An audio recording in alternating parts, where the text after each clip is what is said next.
Cooper Kupp and the Detroit Lions make a lot of sense together. Let's talk about why and how it could happen. Hi, I'm Mike Payton from A to Z Sports Detroit, and today we're going to talk about how Cooper Kupp and the Lions could make a lot of sense together and what would have to happen for that to happen. First off, let's start on the Cooper Kupp side of things. Kupp was informed by the Los Angeles Rams that they are going to trade him. He announced that on Twitter on Monday of this week. It seems as though Kupp may have some ability to have some insight on where he's going to wind up, and Detroit just seems like the place for him to be for multiple reasons. The first one is the obvious one. It's him and Jared Goff. They came into the league together and grew together, became Pro Bowlers together.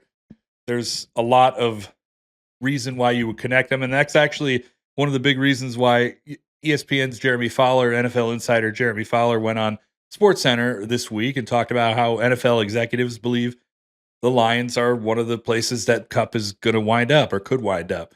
It's because of that connection to Jared Goff. And it's not just on the field. They share the same agent in Ryan Tollner. That's, more reason why, hey, Ryan might want to see if he can get two of his biggest clients in the same building. That's a thing that you definitely have to look at. The other one is the obvious. Brad Holmes scouted Cooper Kupp in college, gives Cooper a ton of credit for helping Brad realize that character was a strong part of the draft process and getting to, looking for that character and drafting for that character. Cooper Kupp is essentially what the Lions' entire culture is. It's based off of, partially, at least, off of what Cooper Kupp taught Brad Holmes during the draft process. And it just makes so much sense. Now, obviously, the big holdup here is going to be the amount of money that Cooper Kupp is owed right now. We're talking about a $20 million cap hit in 2025, and then, a little bit less, 16, 17 million in 2026. So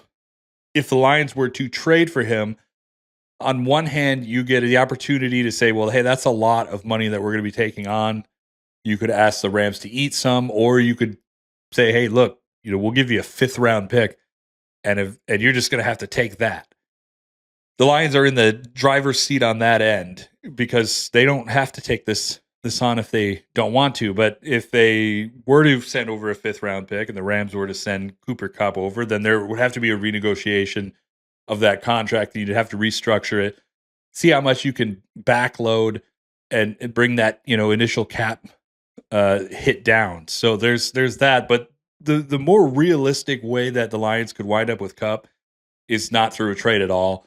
And I don't think any team really is going to look at Kupp these last 3 seasons and think, well, he's the guy that he was in 2021, because he hasn't been. He's been injured a lot, but he's still a reliable receiver, but not worth the amount of money that he's currently being paid. So I don't think any team at the end of the day is going to offer the Rams a trade, and I think the Rams are going to wind up having to do, just a complete separation and release Kupp. And if that's the case, then he goes to free agency. He could choose wherever he wants to go. And honestly, the Lions, being a team that can contend for a Super Bowl with a quarterback that he's played with, a quarterback who is repped by his very same agent, with a guy who drafted him out of a small school in the 3rd round. I mean, it just makes so much sense. And in Detroit, he could be a great wide receiver 3, and you have just an unbelievable group of weapons at that point with St. Brown and Jameson Williams, and then Cooper Kupp, Sam Laporta, Jahmyr Gibbs. Jared Goff can just basically throw it wherever he wants. So that's why this makes so much sense. Definitely keep an eye on Cooper Kupp and the Lions over the course of the next couple months.